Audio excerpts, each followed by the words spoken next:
తగిలే రాళ్ళని పునాది చేసి ఎదగాలని, తరిమే వాళ్ళని హితులుగా తలచి ముందుకెళ్ళాలని,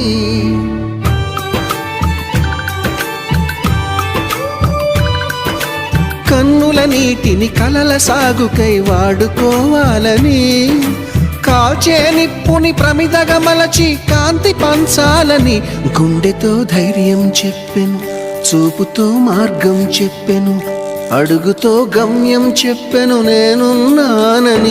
నేనున్నానని నీకేం కాదని, నిన్నటి రాతని మార్చేస్తానని.